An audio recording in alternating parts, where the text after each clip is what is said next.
caption, like maybe he should have just joined the fat acceptance movement, right? And he could have just stayed the fat guy and just said, "Oh, this is my genetics," that whole thing. I think it's super powerful example. It's just an anecdote, but it helps people understand what's going on, that they have the control. Like 99% of the time, you have the control. I mean, yes, maybe there's 1% that have some crazy genetic problem, but otherwise, it's just the diet and lifestyle that you've grown accustomed to and grew up with, and you don't have to, still do that. That's not your destiny. Right on. So, okay. So I thought, and maybe it was because I also just saw the, there's like a self magazine, like now that I see all over Instagram. Yep. And it's got this like very overweight human being on the cover. And so there's this movement now to, as you mentioned a minute ago, to kind of like, I don't know, just make people feel helpless or make people feel just unmotivated to change, or this, as you said, fat acceptance. And so I thought, because I don't pay attention to Hollywood and things, and that's maybe why I survived in LA for so long, but I thought he went the other way. So I thought it was a recent thing, like he gave up fitness and just decided to join this movement that I think is also kind of going on, where it's like, as we look at the COVID thing, where you and I and people like us are like, how come they're not talking about food? How come they're not talking about, vitamins? How come they're not talking about, all of these important truths that would improve health and therefore probably help our immunity and all that?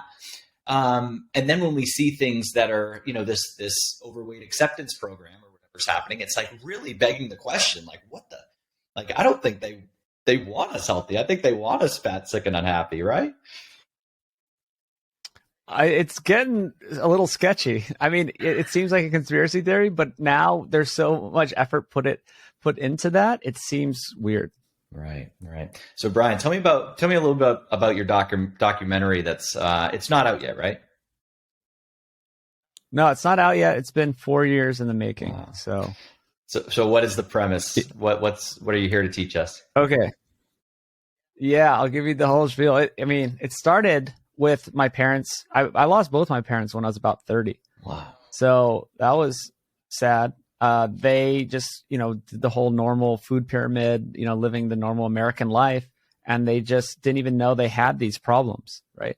Then no doctor said, hey, you have pre-diabetes or you have all these, problems with your blood sugar and this and that. And I knew, now looking back, I knew they had them. And so also I turned 30 and I couldn't eat whatever I wanted anymore. Yeah. Right. I kind of had to wake up and focus on health a bit. And I made a few simple changes and my whole life changed. Like all these little conditions I thought were normal, that people just had, went away. Right. And I felt so amazing. And then at the same time, this was, skip ahead 4 years. I saw What the Health. So if anyone knows, it's a vegan film.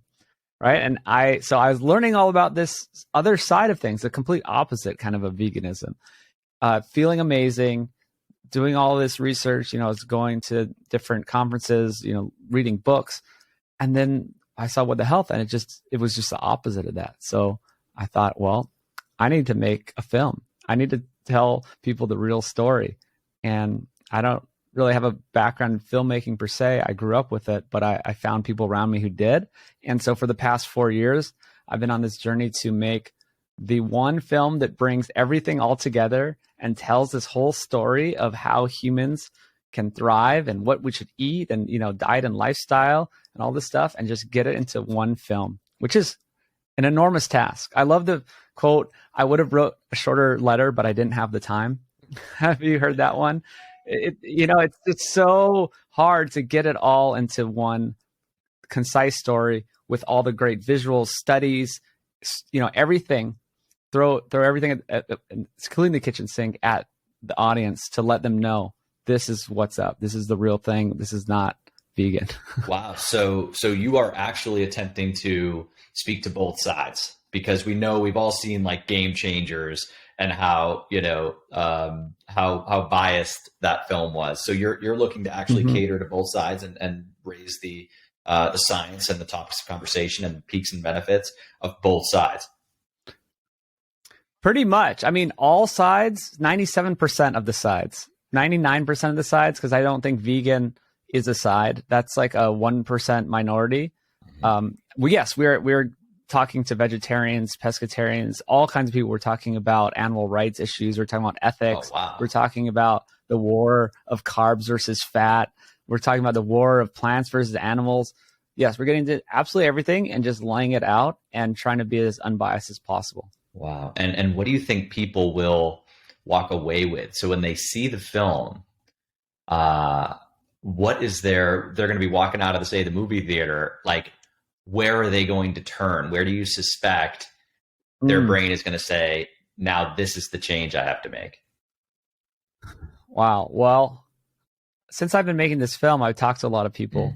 A lot of people have changed their life from game changers and then changed back, actually. I talked to a lot of people who are very influenced by documentaries, and they said, wow, I saw the game changers, and then, yeah, I went vegan, and then it was okay for a month, and then I felt terrible. You know, and they have these different stories. The vegan burritos didn't work? No, the bean burritos. Oh man, that was so funny. I did like sketches about bean burritos. I made a debunking film of the game changers that's on my YouTube channel, actually. So that's kind of funny. I don't think that's a diet appropriate for humans. I know your wife has maybe a different opinion. I don't know. That's kind of funny that she agrees with you. Actually, that's the funny thing. Yeah, she's so cool. She's so interesting that she knows about Weston Price and some of this other stuff, but she also chooses to eat a plant-based diet. So maybe we can talk about that later. But back to the film. So we're trying to just give people the info and then let them make up their own mind. But I think the main thing is we're changing the narrative on animal foods being bad for you or for the environment. Okay, so the main thing is that narrative is out there, right? It seems like all the mainstream content is eat less meat to save the environment and like, you know, blah, blah, let's like go meatless Mondays, or if the world was vegan, we'd, you know, be a utopia and there would be no death in the world. And, you know, it's just crazy. So we're actually talking about the exact opposite of that is, well, not the opposite of that, but the opposite of that is regenerative agriculture and using animals to improve the soil and feed humans, and things can be done in a super beneficial way that can be beneficial to the environment and humans. So that's like the overarching theme is like animals are not bad inherently. There are bad practices in industrial agriculture, of course, right? We don't want, you know, 1 million chickens in one barn, you know, being raised without access to the outdoors and stuff like that. But there's a lot more to it. And then I guess the counter side to that is who's a real enemy? We have this idea of like, you need to know the correct enemy. You can't fight a war against the wrong enemy. That's what's happening right now, right? There's this war and everyone's saying, you need to eat less meat. I'm like, no. I did a post. Meat might be the only healthy part of some people's diets. If you're like an average American eating a lot of processed foods, meat might be the only thing that's really giving you a good source of nutrients and protein. The rest could just be donuts and pasta and cereal and, you know, just whatever. So that's not the war that needs fighting. What we do, I mean, yes, we can move towards better practices in raising animals, but the real war is against processed foods. So that's kind of the other big takeaway. Meat is good. Processed foods are bad. That's it. It's simple. It's like, I don't know why this is so confusing to people. We've eaten meat for all of history. Processed foods, refined grains, these new seed oils, these have only been around for about 100 years. And this is when all the problems occurred. It's just insane to me that people go back or they try to say, oh, it's the meat that we've been eating forever. And then now all of a sudden it's bad and it's killing you. Right on. And it's, you know, I think so when I hear you, it's so interesting. So quickly on Amelia, you know, she found, you know, the vegan diet, the raw vegan diet, as a means of improving her health. And at the time it did, but she was really in a state, she's really eaten that way her whole life. And her position is, I understand I can only be, you know, maybe 80% of my maximal vibrancy eating this way, but at least I don't morally feel like I'm contributing to, you know, anything, you know, in terms of hurting another animal. And we can get into the fact that the vegan diet kills a lot of tiny animals and all that other stuff. But she just, you know, from a young age hasn't decided that it's the right fit for her. But interestingly, Harvard released this food circle. You shared a bar chart from Tufts that is just confusing. It suggests like, first of all, I think Lucky Charms are higher on the scale than beef is, but also like everything is flavored. Like it's like chocolate almonds and it's chocolate yogurt. It's not just yogurt, it's chocolate yogurt. So there's this, and in the Harvard one, like I think seed oils, white sugar, they're on the food circle. Like, they're in these. And so I think there's this, like, if you look at my wife's position where it's like, okay, well, I'm going to eat a little bit worse for myself just because I can't chew animal flesh for whatever reason in my own, moral compass. But I foresee, based on the COVID thing, like in what we're seeing here, and the shame tactic, like if you don't wear a mask, you're killing people. There's this push to like eat all these processed foods, as you said, because you're going to save the planet. So now I think in the next couple of years, like if you have beef jerky, they're going to be like, oh, you're destroying the planet. Like I foresee this COVID like shame era coming. Oh yeah. And they're normalizing like the food pyramid is chocolate almonds now. Like what? That's a good point. Yeah, like when you're walking down the street, like in the beginning of COVID, I was in LA and I wouldn't wear a mask outdoors. I wouldn't wear a mask ever, really. But people would like shout, "Mask, wear a mask," and that's what it's gonna be. Yeah, you're gonna be like in a restaurant. I mean, it already kind of happens. There's like vegans that do it, and they sit outside restaurants and try to attack people for eating meat. But yeah, that could very well happen. It's crazy and hope on a large scale. I mean, yeah, like normal people could just be shaming you for eating meat. Well, yeah, I mean, who knows? The White House might start posting that if you see anybody eating beef jerky, and we never would have thought that could happen. But to your point earlier, because you and I sound like we came from similar households, and that like, we ate the food pyramid strict. Like I would literally be allowed to eat Skittles, but not M&Ms because M&Ms had fat. Right. And so there was this, this like allegiance to the food pyramid. Sure enough, my dad has a heart attack. And the doc said this was the first food lie. And I know your Instagram food lies, you've got so much great content. And I was like 14 years old and my dad had a heart attack and all we ate was like basically carb. We had low fat. We drank, only water. And we had a pretty strict diet, but it was all pasta. Like it was literally all pasta and bread because that was at the base of the food pyramid. My dad has this massive heart attack. And I was 14 years old and the doc goes, well, Jerry, you're lucky to be alive. No more steak and eggs for you. And in my mind, and this was like a life-changing event for me because I said, if steak and eggs cause heart attacks, then it would be impossible for my dad to have a heart attack. Where did you get started with food lies? What was your, I know you mentioned your parents, but what was like the first big lie for you that started that? Well, yeah, it is around, well, I think I always knew that, I think everyone I talk to knows that meat is healthy, that they inherently know that steak and eggs is good for you, right? I mean, they've been brainwashed so long, but they kind of deep down know. So I think people are starting to wake up to that if they're pushing a processed food, that this is something people are making money off of, right? They're making money. There's a lot of profit margin in selling boxes of food and pasta and cereal, and there's not a lot of money to be made off of just meat and eggs. So yeah, I don't know if that's when I started figuring it out. It's like I was a mechanical engineer after college, like that was my training. So I was kind of thinking about things in that point of view. And I think maybe that contributed. I think a lot of people just try things out and then their N of one experiment is way more powerful than anything they can hear from the government. And I'm glad that keto got popular, because like, it's so popular. So people try it and they're like, wait a second, I lost weight and I felt better.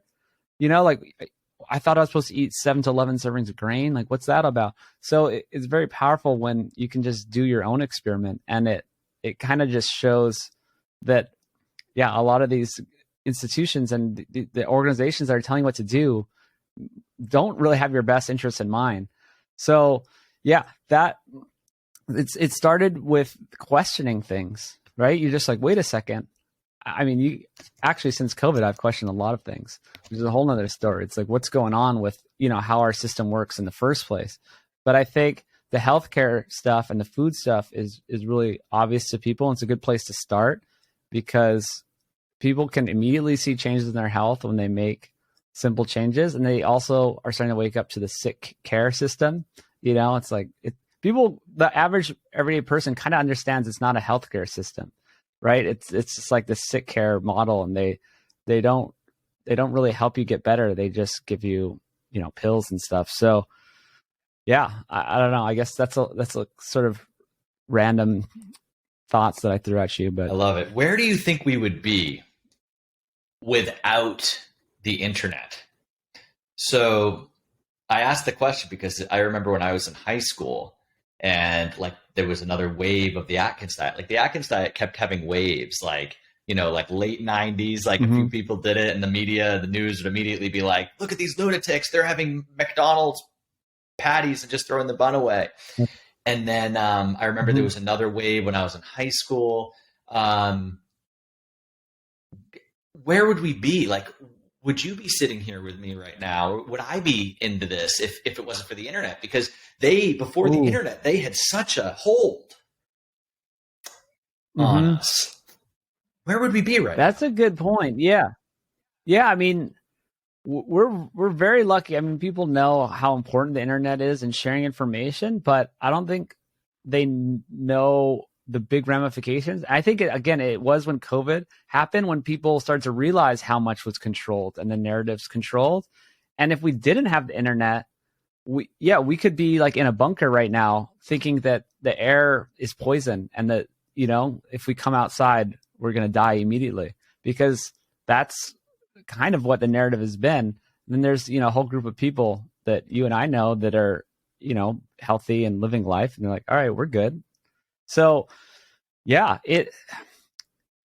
it's super important because then there used to be only 3 channels on TV, right? And then you're just like, oh, well, they said it on the news, so it's true.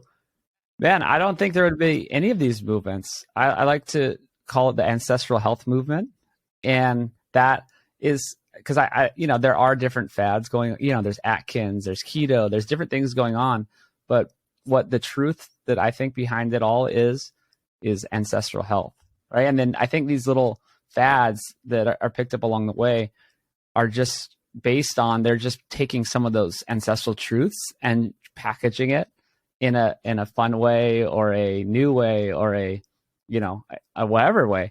And yeah, they wouldn't have gotten that popular if we didn't have all this free spread of information. So man, people can still believe in the food pyramid these days. I think, well, I guess some people still do. So, well, it hasn't changed since 1992. Maybe now it's a circle and it used to be a pyramid, and now it says unprocessed whole grains instead of just a picture of a bread loaf, but it's like, it's the same thing in disguise.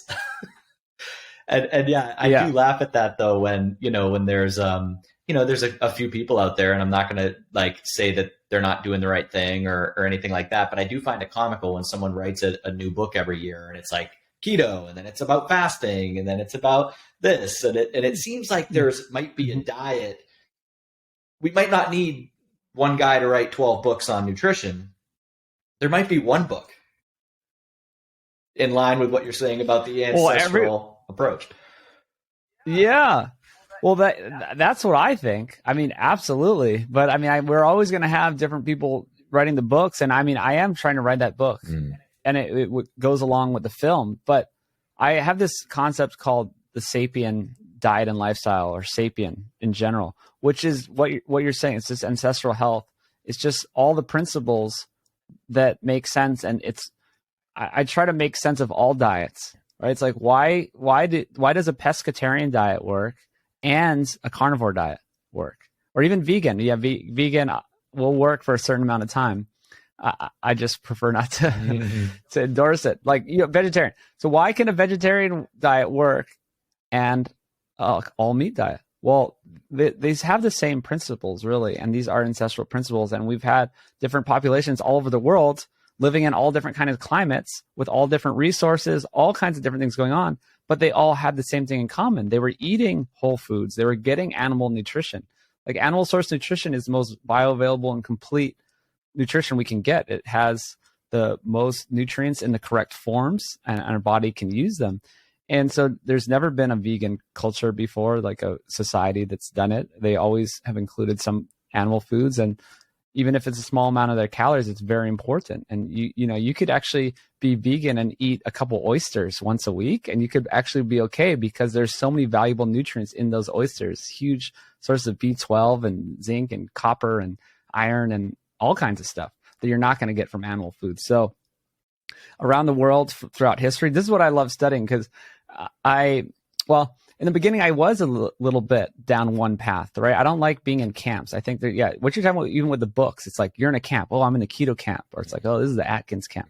It's like, if you're in these camps, you lose your way. You don't see all the sides, and you miss things, like, right? You never want to miss things and be in an echo chamber and just think one way. And I think I kind of was a little bit in that world in the beginning of making this film. But I've expanded my mind since then, looked at other sides of things, asked questions like, why does a vegan diet seem to work temporarily? Or why does a vegetarian diet work? And then it actually makes sense, because I keep saying this, for people for all time in history in different places, they weren't eating the processed foods, and they were getting a baseline of animal nutrition. So if you're eating whole foods of any kind, doesn't matter the plant to animal ratio, really, as long as you have some of that animal nutrition and you're avoiding all the processed foods, which of course everyone did until a couple hundred years ago. And I mean, I guess you could say grains, 12,000 years ago, that's a whole nother story. But this is how all diets are healthy. All these diets, show me like that. Oh, the Okinawan diet. People are like, oh, Okinawa, they're part of the blue zones. People live so long. They're eating mostly sweet potatoes. And I'm like, yeah, so what? That's a great diet. They have fish, they eat pork, they eat the whole animal. They're eating liver and organ meats and all this stuff. They're eating all kinds of fish, seafood, mollusks, and fresh local vegetables, whatever they had, and sweet potatoes. Great. What's the problem? That's an amazing diet. So if you kind of have this more holistic view of nutrition, and it's based around ancestral health, and just, avoiding the processed foods, then everything makes sense. And it's like, okay, now I figured out nutrition. So yes, I mean, theoretically there could be one book. If someone wrote the most perfect ancestral health book, of all time, and just laid out all these principles, I'm not saying I'm going to do it, but that would be the last book we need, I think. Right on. And we never mentioned that the Okinawans probably have like 3 generations at the dinner table every night. And, the young kids are spending a lot of time with the old people. And, there's so many we don't. Oh, sense of purpose, their work to their old age, they get outdoors, they're active, a million things. The lifestyle factors are, I think, more important in all the blue zones, right? In all the blue zones groups, I mean, like, what is it, like 7 different societies? The lifestyle factors other than food, I think, were far more important than the food. And then when you look at the food, it was basically just whole foods. Right on. And what's funny is Iceland's a blue zone, but no one wants to talk about it because they're eating a bunch of seafood, cod liver. Like you just go in the store and it's just cod livers everywhere. And the kids, they walk into preschool and they all get a spoonful of cod liver oil. And in the US, we get a cup of fruit punch. And no one wants to talk about Iceland being a blue zone, but that's probably because they didn't have any vegetables till literally my wife's grandfather brought them there. It was he had like the first greenhouse in Iceland, and he was like tomatoes didn't exist on Iceland before this guy, and so it's just so interesting that those blue zones, not only are they they're very cherry picked, and we're also not focusing on those elements of the diet. Brian, I wanted to kind of just, before we move on from the books, I will say that it's interesting though, because if somebody, I remember when I finished college, right, and my undergrad is basically nutrition, right, and when I left there, I was eating a 70% whole grain diet, just peanut butter and peanut butter sandwiches all the time, but I was eating perfectly. You know, I had the right amount of quote healthy fats and all this other jazz. And then, you know, as I started to, you know, meander, and interestingly, keto was actually my first stop, but at that point it was the epilepsy diet. I've talked about this on the podcast, because I was put on that diet because of concussion. But it was funny because I think sometimes we need the books, the person that writes the 13 books about health, like, because everyone needs a raft. Everyone needs like a raft out of conventional thinking, right? And so like it might be vegan, like my wife for a while, and then you start to say, I'm going down the river, because the flip of the coin going from convention to full-blown ancestral living and getting back in touch with your grandparents and eating no processed, maybe it's just too long a journey to swim. And so people need like these rafts, but then they mistake the raft for the destination until it stops working. That's really good. You're right on. Any thoughts on that? Kind of. Well, no, I've never thought of that analogy, but that's so good. It's like, the raft. It's like, it's a bridge to get you there. Right. Or it's to help you along, and people come at it from many different angles. Yeah. I guess everyone has their story of how they got into it. And they got into health, but at least they got into health. Like maybe Game Changers could be a good thing, because at least it woke people up to thinking about health, or they tried it and then they're like, oh, how can I tweak it? Like, I don't feel great. I have no energy. And then it could send them down that path. Yeah. Yeah. I think we need more people to just wake up that food even matters that much. Actually, that's the second section of the film. My film, the first section is we go into evolution, and it's like, what is the evolutionary context of like how we became human? Like, what did we eat? All that stuff. And then 2, it's like, hey, food matters this much. Like, you need to wake up. Like, you need to figure this stuff out. And yes, people don't need to go there full blown ancestral day one. That's also true too. Like, the raft gets you there, because, man, it's been really an 8-year journey for me to get to where I'm at. Right. And I remember I kind of look back and it's like, oh yeah. And then I started doing this. Then, I cut out like the bread and the tortillas and stuff like that on that, that year. And I kind of went down this thing. And then pretty soon, you're at the farmer's market getting your meat from the, the local rancher. But people aren't going to do that day one. Right. Right on. And I'm compelled to tell you, it's interesting. So I had this, when my wife and I moved in together in California, of course she's vegan, but I was like, at that time I was probably 10 pounds heavier than I am now. I could probably, I was lifting a lot heavier. I would say I was a little bit fitter, athletically. I don't think I was as healthy, but I was a little fitter. And it was interesting because there was this like convergence of wanting to eat more like her, just to like, not be the guy where she's, having a pile of leaves and I'm like, having like eating like a marrow bone, like with my hand, so it was like, there was this element of like wanting to dabble into a little bit more plant, just because like it was going to make my life funner. And like when we went out to dinner, it was just, I could like make good and go to a vegan restaurant and not be sad. But I went on this, like, I started to go to Erewhon every day. We lived right behind it. And I would go and make a salad. And over time, I was just like, it got to the point, I've got a post on my Instagram from 3 years ago. And it's just this bowl of cilantro with like olive oil and lemon juice on it. And I ate that literally every day for probably like 3 months. I just had this huge bowl. And my Instagram post was like, cilantro is the new kale, right? Because at the time I was eating greens and stuff, whatever. But just the other day, I saw Stephen Cabral posted on Instagram, and he was like, cilantro is like the best detoxifier of metals, like this side of chlorella or whatever, right? So it's just so interesting too, because sometimes, like intuitively, if we're driven to a certain diet, and maybe it's the vegan diet, maybe it's carnivore, maybe it's something else, maybe I had heavy metals at that time, and my body, because I opened up a little bit, I was all of a sudden just eating like a pound of cilantro every day. And then after 3 months, I haven't had it since. I haven't done that since. So it was just this small block. So interesting, like maybe some of those rafts are what we need, but not thinking it's going to last forever might be the ticket. That's so cool. And I think humans do have that innate intelligence about food. And I've done podcast interviews about this. There's a guy, Dr. Fred Provenza. He actually studies animals mostly, right? So he's done all these animal studies, livestock animals, and does all kinds of experiments, kind of like what you're talking about, and finds exactly what you're talking about. And he blinds them too. He has all these really interesting ways where he can blind where the animals don't know what they're eating, or they even like shoot something down their throat so that they don't even know they're getting it. They can't taste it. So you know what I mean? They're like very placebo controlled. And he finds that when animals are deficient, and they'll test them, oh, they're deficient in this, they go and eat that. They have all these things. And I think humans do have that. And we've kind of lost it, especially because the food industry and all the fake flavorings. I had another interview with a great guy, Mark Schatzker. He wrote The Dorito Effect. So his whole book was about how fake flavorings ruin your intuition, that for all of history, humans could taste.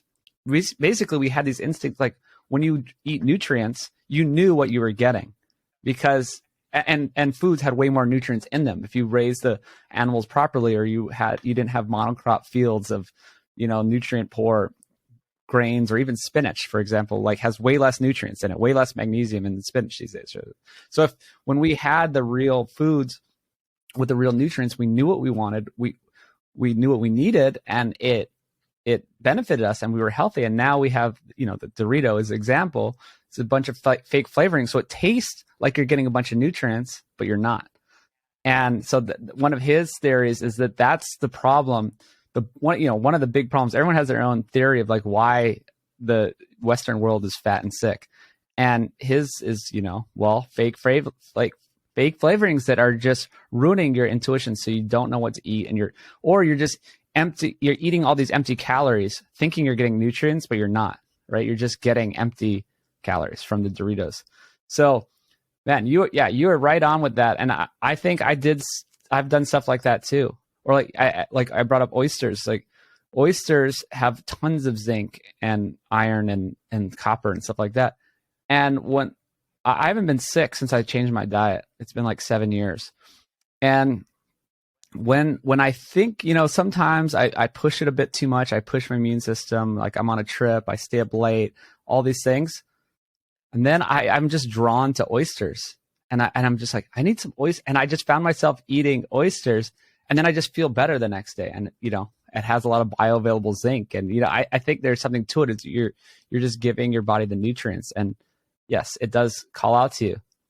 I love that. And I swear, oysters, I used to live in Boston. That's where I grew up and stuff. And, I didn't grow up. My mom hates all seafood pretty much. So didn't really grow up with it. But I wish I did. Would have been nice. But now I notice like when I have oysters, I feel like a great like brain clear. Just eat it. And I'm like, my brain is liking this. Like there's something really good in this. I wanted to tack on one other thing. Or go for it.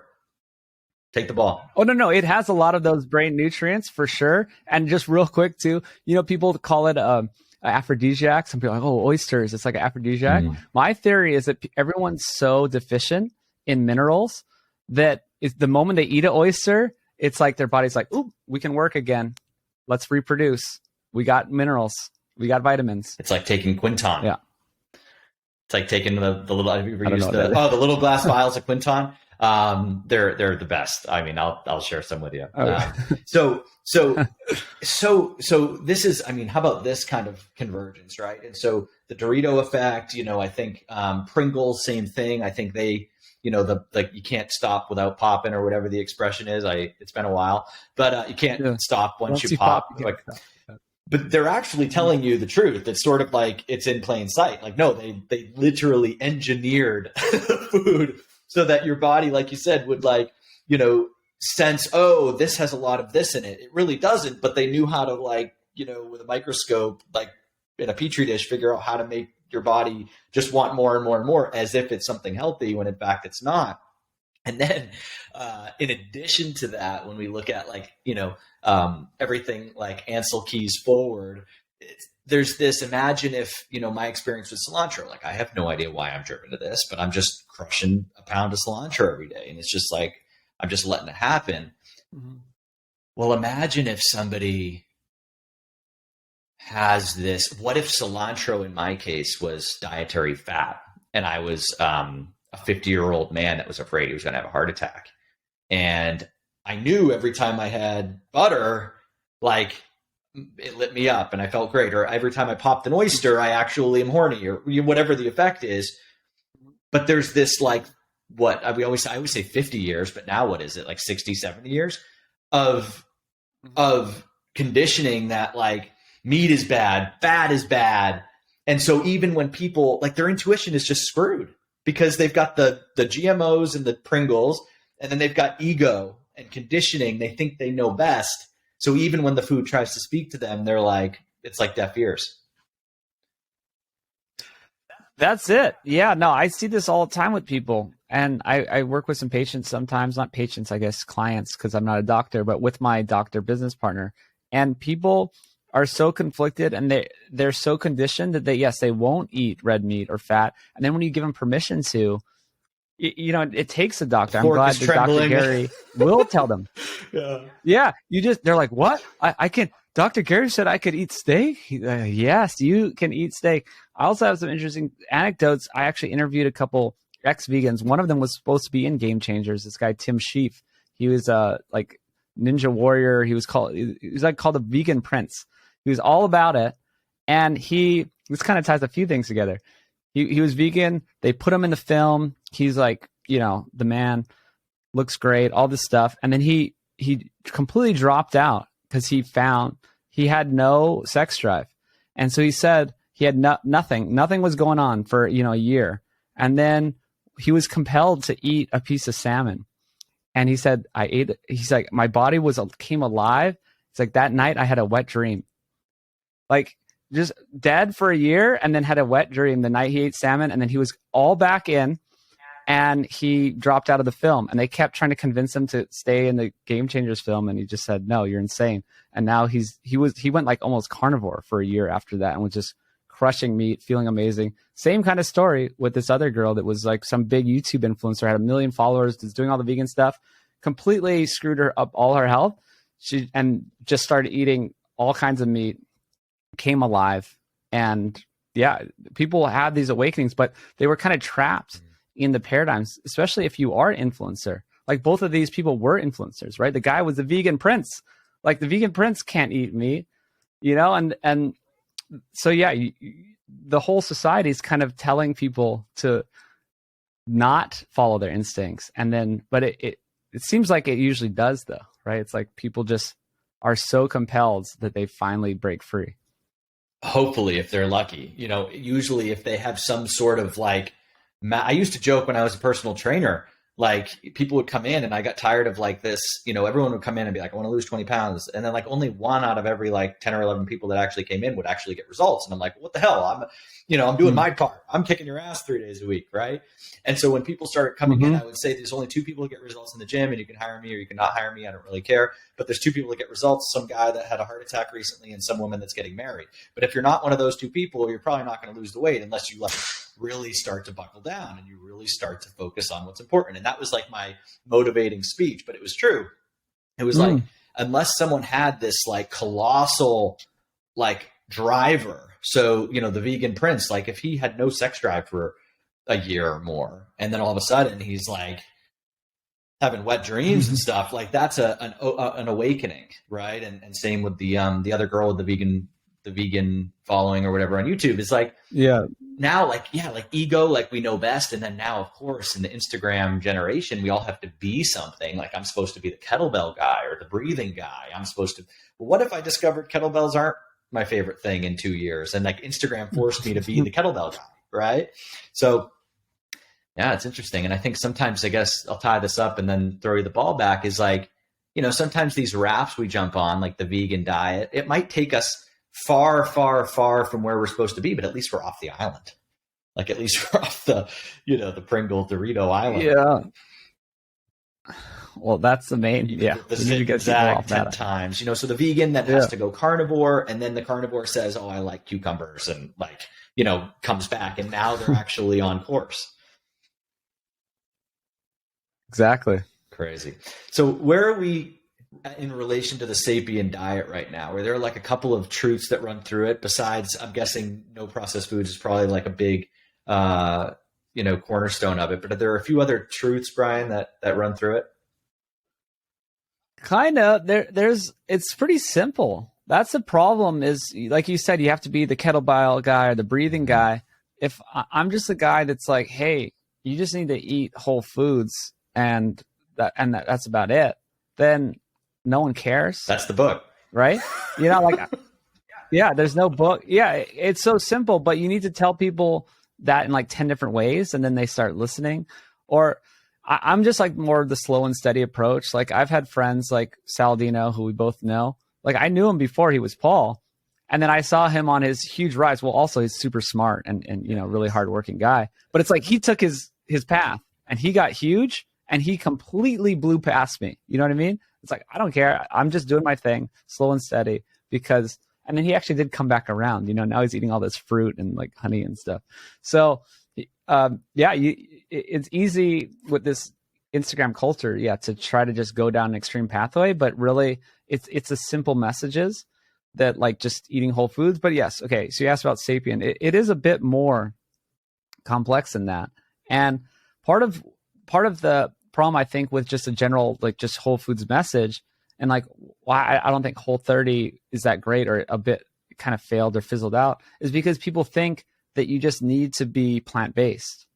And so, you don't like, I don't think humans were ever plant-based. I think if you look at the studies, which I've dug up, it was something like 75% of the populations that were studied. They studied, I'm forgetting all my numbers, maybe like 180 cultures that were still sort of native living, and 75% of them were animal-based. So they got greater than 50% of their calories from animal foods, right? So and there's tons of others. You could look at the nitrogen isotopes. They can look at remains and see that we were high-level carnivores back in the day, in like around when the Neanderthals were around. The human ancestors were very animal-based. So part of Sapien is leaning into animal-based, and I think that's super important. I think people need more protein. Right, it's protein focused more than anything. So it's not necessarily fat focused. Like I was kind of in the keto world for a bit, but I think it's very different from a normal whole foods diet. When people think of whole foods, they think of, I'm just eating salads. It's like there's so much more nuance there, and it actually helps people do it. You're talking about people who don't. You need such a big motivating factor like a marriage or heart attack. I think if people knew that what they could be healthy and still eat steak, that would motivate way more people, right? I think part of the problem is people think to be healthy, no one wants to do it. I get it. No one wants to just eat a dry salad with no dressing and like a low fat, weird rice cake or something. Or, the traditional view of what dieting means is terrible. I would never do that either. But once I found out that you could have amazing health and thrive on all the foods that I love, like steak and bacon and eggs and, other stuff too. It's not like I'm carnivore or anything, but that's a game changer. Then it's not restricting. See, part of Sapien again is it's not about restriction. It's not about a diet. A diet is a short-term thing. It's about changing your lifestyle, changing your ideas of what healthy is so that you can enjoy it for life. And and then there's even the anti-nutrient discussion. I don't know if we need to get into all these details because some people kind of overblow the problem with anti-nutrients. But I think I did have a problem with anti-nutrients with oxalates specifically. People may have heard of oxalates. I was doing the kale and spinach shake thing for years, and I was like, oh man, I need to drink this kale smoothie every day and spinach and all this stuff, almond milk. Man, that's a load of oxalates. Almond milk, kale, spinach, that is just pure oxalates. And a lot of vegans actually get kidney stones from what's like kidney stones are made of basically oxalic acid, or it's just like calcium oxalate crystals form. And then that's how you get a kidney stone.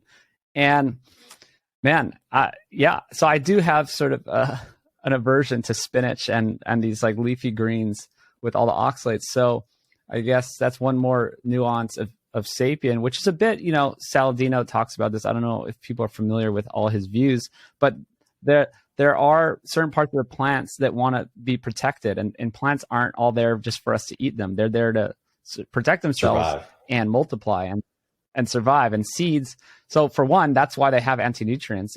These are basically pesticides that prevent pests from eating them.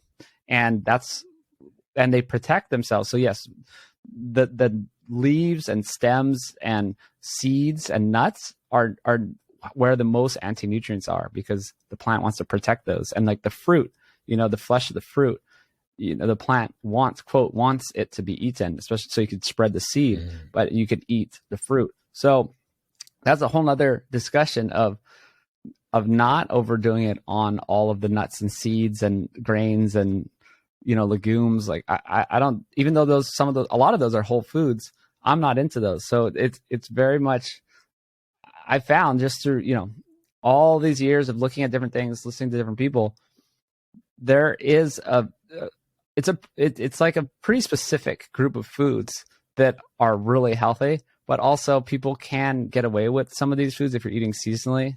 So I know I'm making all these caveats, but like through all history, we ate kale, for example, or a bunch of nuts seasonally.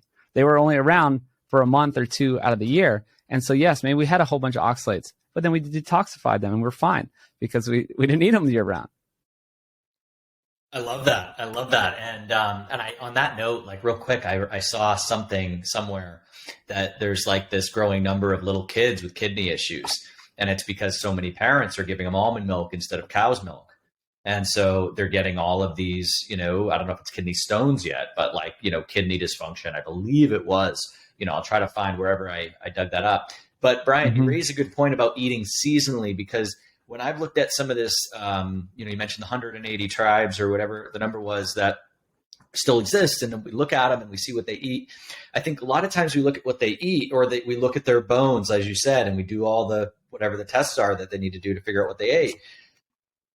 And it's always like, whatever, 25% protein or whatever it is.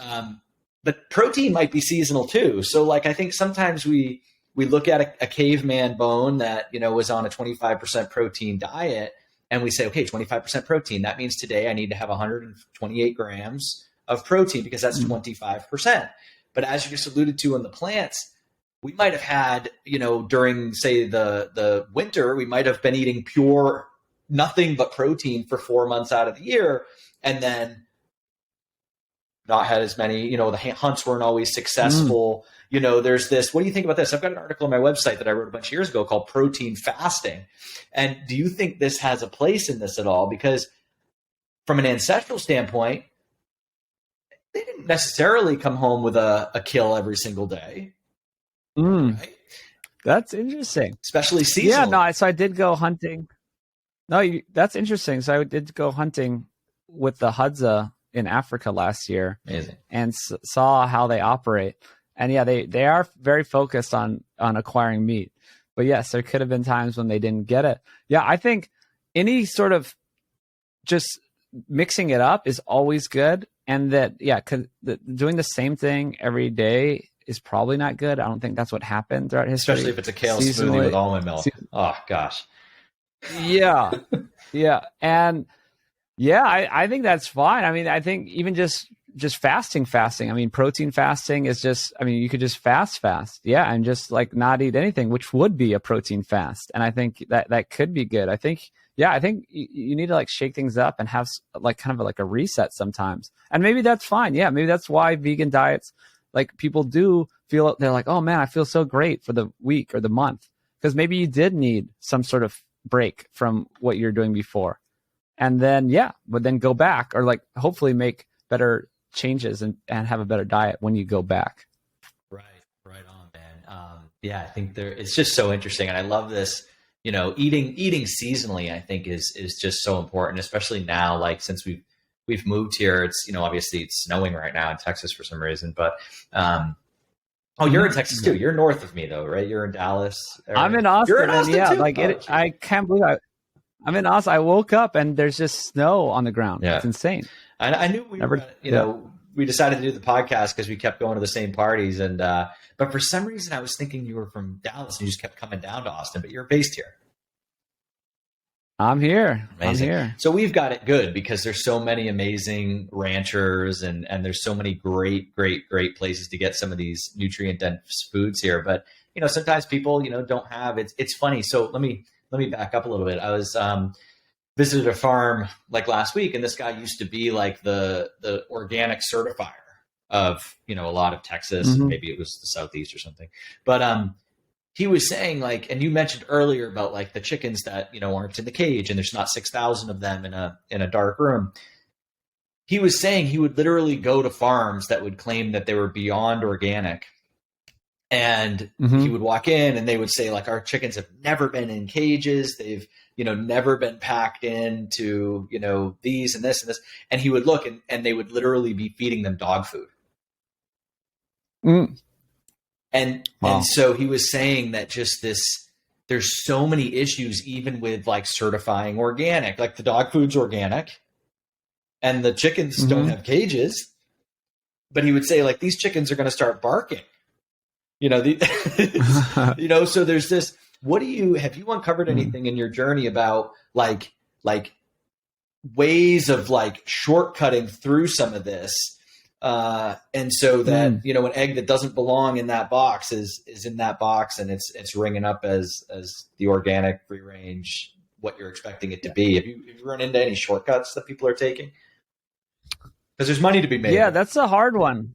No, there's money to be made. Yeah, I did a post actually just very recently saying most people's idea of eating healthy is whatever health claims are scrawled on the marketing, on the packaging. You know what I mean? Which organic is almost like just one of those random health claims that people can just make up, right? And it's been low fat for so long has been the health claim. There's been, I don't know, superfood, calling something a superfood. Let me throw something in real quick, Brian. I'm sorry to interrupt. So I just spent a year in Europe. Kerrygold butter in Europe doesn't say grass-fed on it. Because in Europe, they'd just be like, well, obviously. You know? Of course. So here, it's like grass-fed, right? Keep going. No, that's good. That's good. And then I think there's fake grass-fed.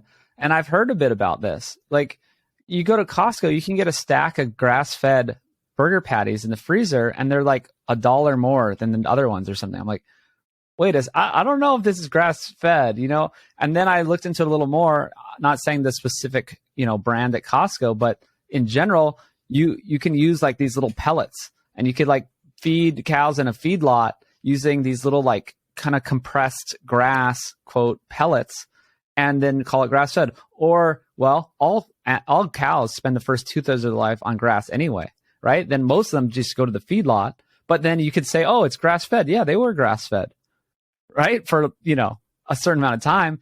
So there's so many loopholes. So the best thing I've found to do is basically either don't buy foods with health claims on them, right? So that means I just try to not buy foods in with any packaging and ingredient lists and health claims, or just kind of assume that they're fake, because there are so many ways to get around these claims. And yes, cage-free is a great example. Again, not to pick on Costco, you can get a whole pallet, you know, those like 30-something eggs pallet things for like $4, and it says cage-free on it. I'm like, okay, I know this scheme, and you know, this is well documented. They have the huge barn. There's literally 1 million birds in this barn, and then they open up. It's not even you know what I mean? It's like this industrial warehouse thing. They open it up. It's a Costco for 1 hour a day. Yeah, it's a Costco. It's a bigger empty Costco full of chickens. Yeah, they open it up for an hour a day. Presto, it's called cage-free because they opened it up for an hour a day, and the chickens did have access, quote, access to the outdoors.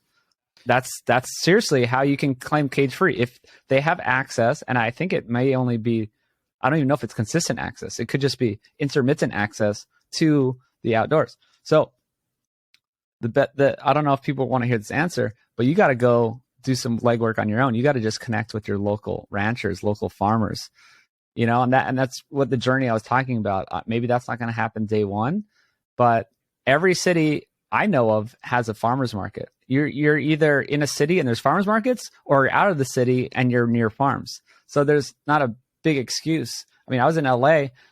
There was like 10 farmers markets around me in LA. You know, it's amazing. So you got to just connect with the people. The people will tell you how they raise their animals. And so you don't have to rely on a government organization to like certify them. You could just be like, well, is this guy telling the truth or not? Or, you know, or you could go visit their place. I mean, that's the way you got to do it. And it's not impossible. It's not like you need to be a millionaire to do this. You just need to kind of change your priorities around what you're spending your money on. And yeah, I mean, if you're not buying all kinds of snacks and expensive coffees and all kinds of other stuff, then it's not that expensive to just get the good produce and meat. Totally resonate with that. And I think that like a lot of times people are, they're buying that like $4.99 quote grass-fed beef to save the $2 from the, you know, the really good stuff. But then they're going and getting like a $5, $6 bag of cassava chips that are probably garbage for them, you know? So there's this, like, we really got to evaluate where we're spending our money. And, you know, as I believe it's Czech or whoever says, like, we have to vote with our dollar as well. And so if we're buying all the paleo junk food, you know, we're voting more for that. And real quick on the pellets, and you had mentioned a guy earlier that I think he was the guy that I had come across before, just about how like the cow knows to eat that much of that grass, that much of that grass. He knows he needs cilantro right now, and then he's going to like meander over here. And if you visit cows, they, you know, smart farmers and things, they move them around, but the cows also move themselves around. And so when you look at these, and a lot of people might be wondering this, when you look at the $5 a pound quote 100% grass fed things at Target, those cows were probably fed those pellets, which means they ate the exact same type of grass their entire life. But what makes grass-fed cows healthy is the grazing and the fact that they're constantly moving, right? Is that right? Absolutely. So this is Dr. Fred Provenza, which I mentioned earlier. Yeah, so he studies on the animal side, and there's Dr. Stefan van Vliet, who studies it more on the human side. And they both kind of do research. I think they do research together. But Dr. Stefan van Vliet has done mass spectrometry, whatever it's called, you know, analysis with the mass spectrometer, which looks at 70,000 secondary compounds that are in foods. And he's there. This is, you know, cutting edge stuff. And they found that there's insane differences between a cow and a feedlot, a cow even on a monocropped, you know, field of grass.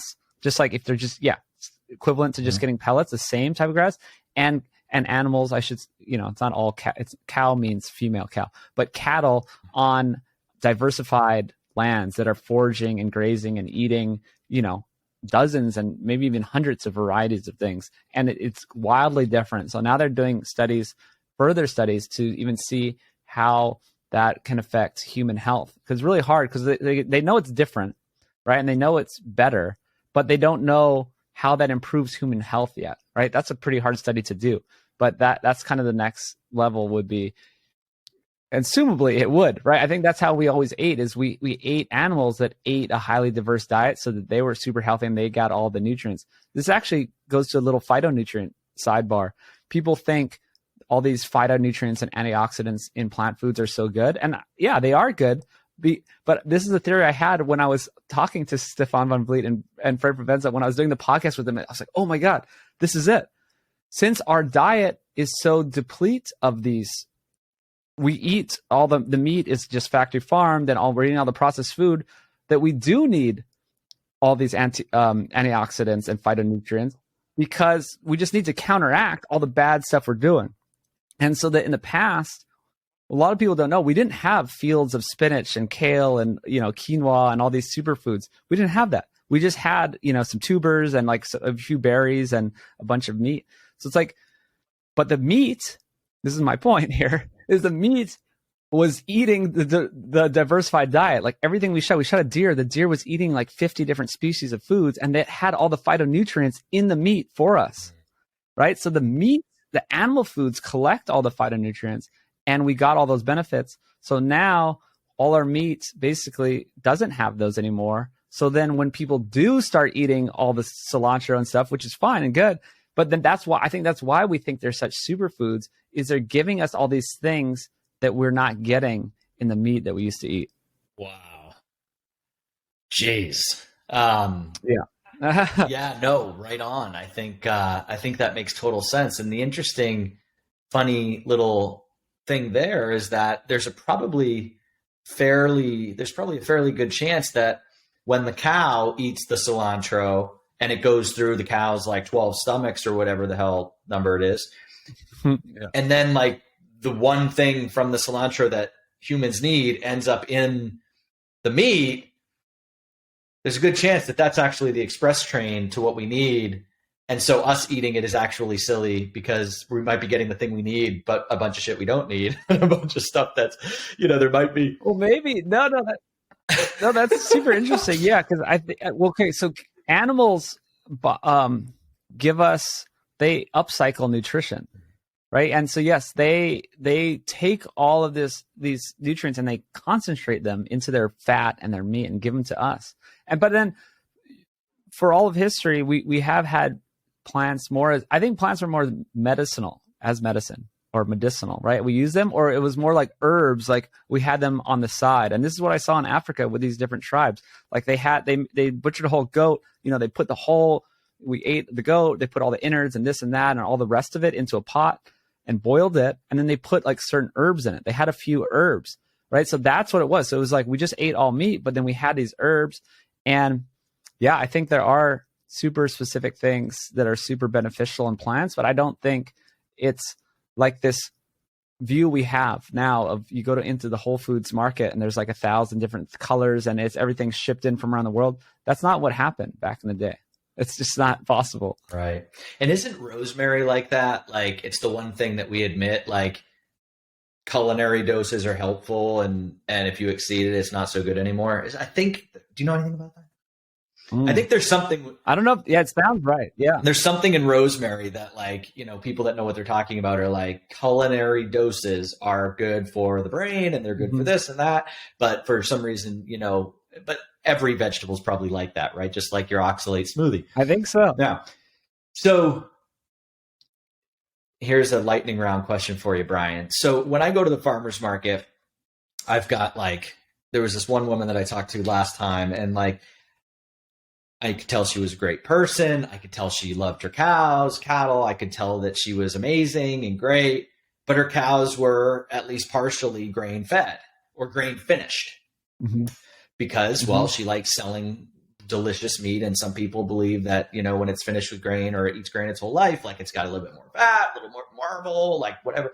But I know the cows are actually living a life that's not jammed into a trailer or jammed into an empty Costco with 1.5 million other cows. And then they just get on the conveyor belt and meet their destiny there. So there's this, if you had to choose the woman at the farmer's market with the grain fed cow, her meat, or 100% grass fed beef for $5 from Target, which would you choose? Ooh, that's a good question. I'd pick the lady with doing it well. So I've had a lot of thoughts about this, and it's a nuanced discussion. And I've actually learned a lot just from doing Instagram, and a lot of people comment, and people who raise meat, and they say they raise it in an industrial system in a way, but they do it the right way. It sounds like very similar. Like I've talked to this certain lady from Montana, and I've had 2 calls with her actually. And she says basically the same thing. It's like, yes, we raise them on pasture. And then, we have to fill in the grain. And this is we get it from nearby. And, this is what we have to do. And this is the system that works. And there's so much to it. There's subsidies and there's insurance and there's all kinds of stuff going on. So I think that it's not the end of the world if they do get some grain, right? There's more context there. And I mean, it's humans, I don't think humans should be eating a bunch of grain, but I mean, that's what we've been doing for so long. It's kind of the same thing with cows. It's okay, yeah, I guess it's not their ancestral diet, but they seem to they love them actually. It's like a treat for them. They eat them up. I've seen it actually. And so, yeah, I'd say go with the meat. Well, for one, go with the meat you can afford, right? And instead of eating something worse, if you're gonna get a box of pasta or meat from Target, I'd say just get meat from Target, honestly. even if it is poorly raised. And then beyond that, I'd say, yes, find people who are doing it well and that care about the animals. And, that would be better for you, I think, than, some Target version. Yeah. Yeah, no, I love that. And it's interesting and maybe empowering too, because I think like the grass fed, there's so much mental brain power and ego investment and all this other stuff. But with this protein forward approach, you take the Sapien diet. So protein is king, right? And so if somebody can't afford, grass fed beef, are they okay? How would you recommend they modify, say, their approach if they're forced to buy conventional at the grocery store? Yeah, because you're saying that protein is like more important. So if you had to choose between like the most industrial, the most like commercially raised cow or a vegan grain rich pasta diet, you'd choose the conventional cow. Oh, always. And it's more than just protein. It's almost like the lack of processing. You know what I mean? Like if you got to get your calories from somewhere, right? Everyone's got to get 2,500 calories a day if you're, a certain size.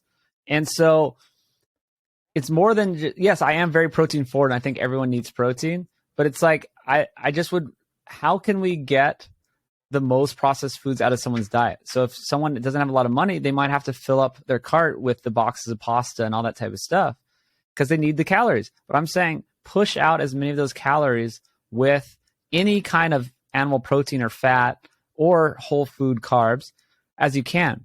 And that's going to make much bigger difference, like orders of magnitude more difference than worrying about if it's grass fed or not.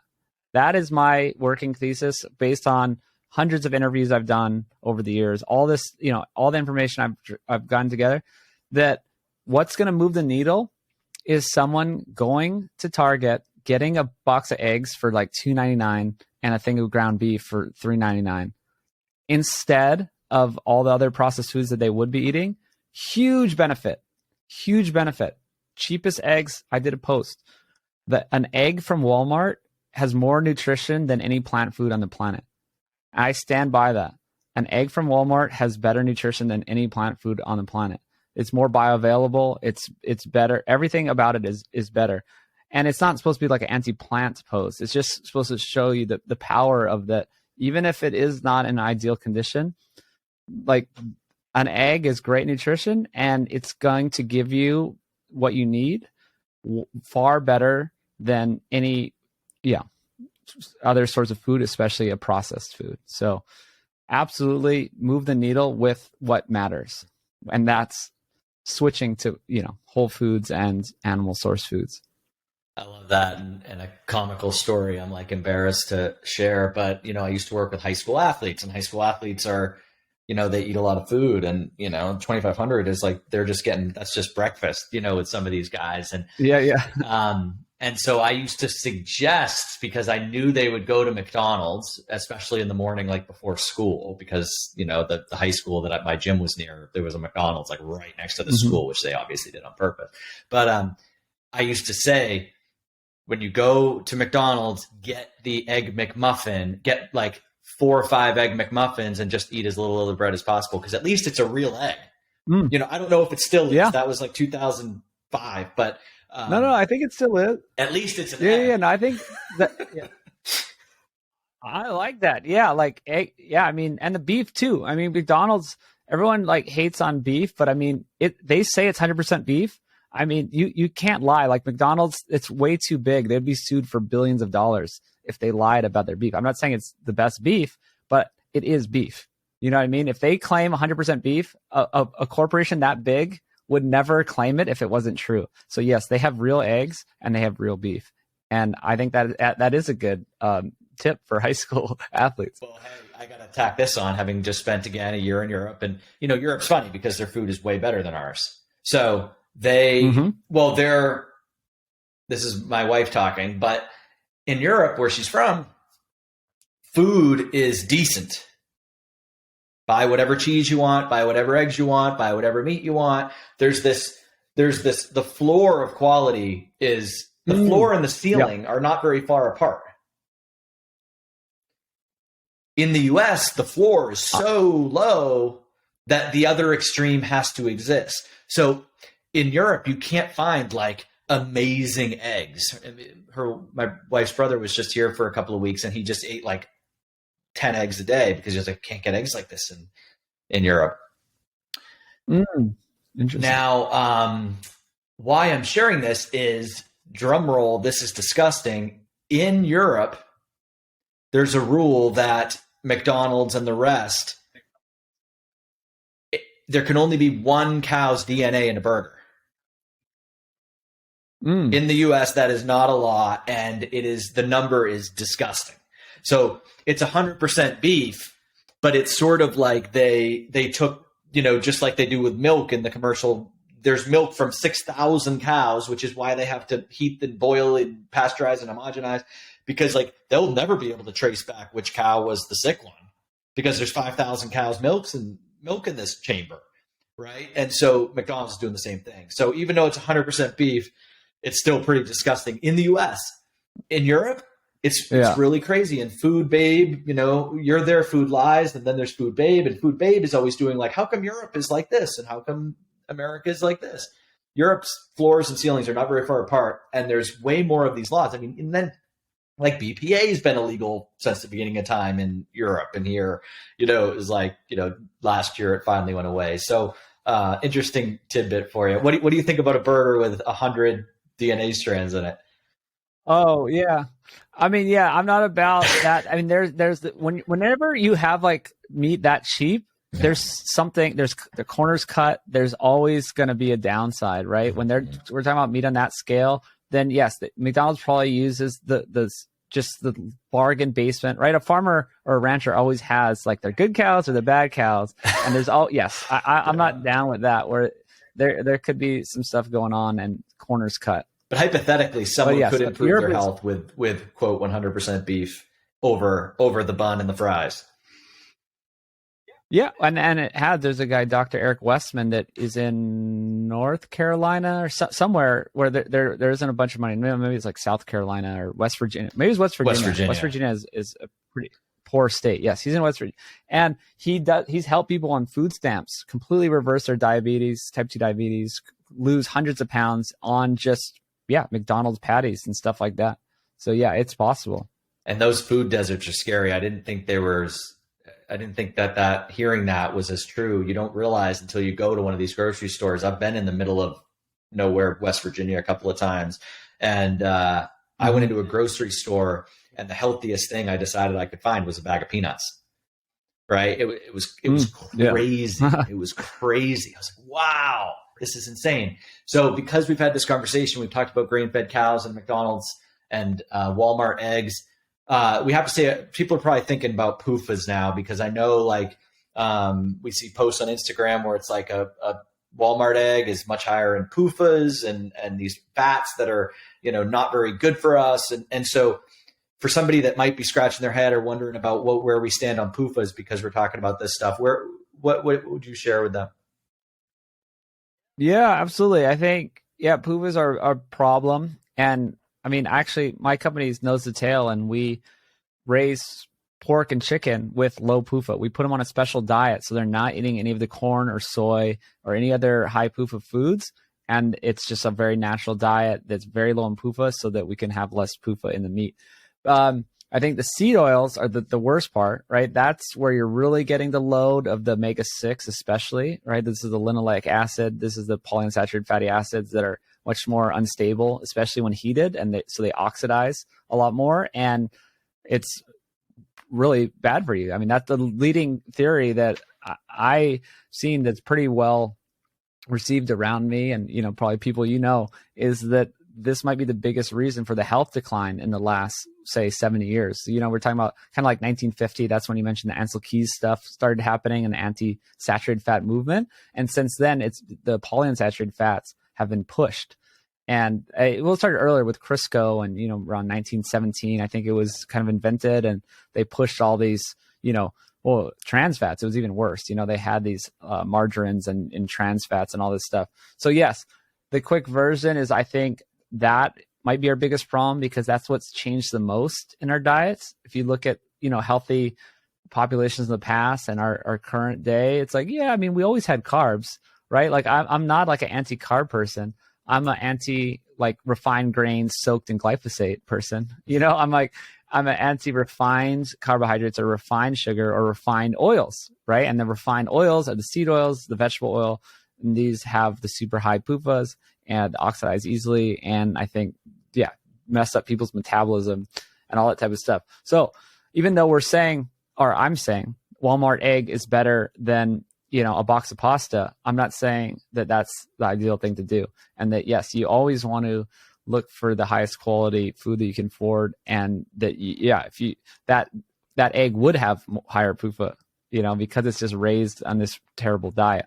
So just because I'm sort of letting some of them off the hook, I'm not saying that that's what you should do. Still better than peanut oil and whatever else on your salad. Imagine like conventional salad dressing, just like, even if you had some healthy stuff in there, just like drowning it in like the most heart unhealthy oil. And we started the show talking about this Harvard food circle that like it's just mind blowing.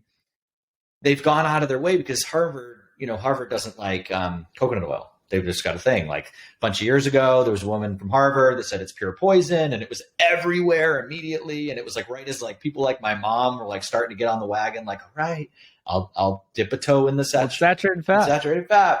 Yeah, literally. Yeah. This food circle they came out with last year, it says non-saturated plant oils. So they're actually not even leaving the door open for coconut oil on the most recent food pyramid from Harvard. They're actually still suggesting these plant oils that even in the 70s, they were, as I remember, and I might be misspeaking, but we knew they were stopping research because people were having heart attacks on these plant oils, and the monkeys were all dying, and it was insane. And I want to tack one quick thing on, and I'm going to throw you the ball. It's that the margarine thing.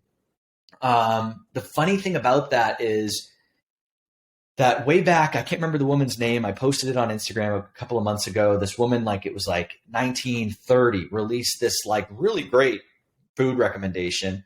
And then getting into World War II, she was basically saying, be protein forward during the wars and whatever, Great Depression.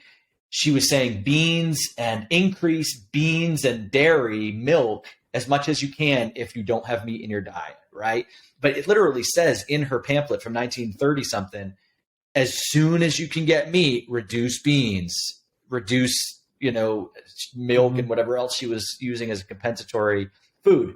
Well, the funny thing about that thing is we didn't have that many nutrients then, right? So we only knew about vitamin A, vitamin C, and vitamin D, and maybe iron at the time. And so like our diet was all based on getting these like 4 things that we had discovered that were super important to health. And vitamin A was one of them, and they knew it was in butter. And so the beginning of margarine, I believe, was they were so concerned with the importance of vitamin A, and no one could afford butter or whatever the case was. So they started making margarine, but it was fortified with like retinol or something, because they were actively trying to get people to eat butter. And through the whatever depression and wars, it was like a lot of people weren't getting it. And so the intention was actually vitamin A, but they ended up obviously killing us with seed oils with it eventually. But that's interesting. I never heard that one. Makes sense though. I think a lot of the mistakes we make is we're always trying to cheat nature in a way, right? Mm-hmm. And we always try to like amend foods by like adding things back in. And my thing is you can't cheat nature, right? It's just going to come back around to get you no matter what. Right on. I'm gonna find this lady's name, and I'll link in the show notes that picture, but I'll send you this stuff, like these pamphlets from the USDA. First half, first 20 or 30 years of last century, like they were hitting the nail on the head. They were like, protein forward, not a. I've seen some of that. It's mind blowing stuff. And then obviously, someone figured out that margarine was really profitable. And then they said, well, let's just keep doing this. I actually want to tack on one thing, Brian. It's always money. This will be the thing we tie a bow on this podcast with. But here's the thing: when I think back to those times in 1930, whatever they were, and they only had 5 nutrients. They were like iron, vitamin C, eat an orange and have butter. And we only knew about like 5 nutrients. And so we had the, picture of health pretty much painted. And then since then we've discovered resveratrol and all of these other things. And you alluded a little while ago to the doc that had like 70,000, things in secondary compounds. Are we going to discover, are we, relatively speaking, as it relates to food in 1930? So in other words, the collection of things we know about right now that we're using to inform our health decisions, are we like the lady writing the pamphlet in 1930 who only knows about iron, vitamin C, D, and A? That's a really interesting question. And I think there's 2 sides to it. One, I think we always are like that, kind of with technology. We always think we have it all figured out. And then 50 years later, you're just like, wow, that was the dumbest thing ever. So I'm sure we're going to have a lot of those moments of, wow, that was the dumbest thing ever. And I think, yeah, it was Dr. Stefan van Vliet, and they're studying all these compounds. And I don't think we're not going to find out some crazy thing or that's going to change our whole view of nutrition. I think we're just going to find out more about those 70,000 compounds that he says, we have no idea. This is like uncharted territory. We have no idea how all these work. We just know they're there.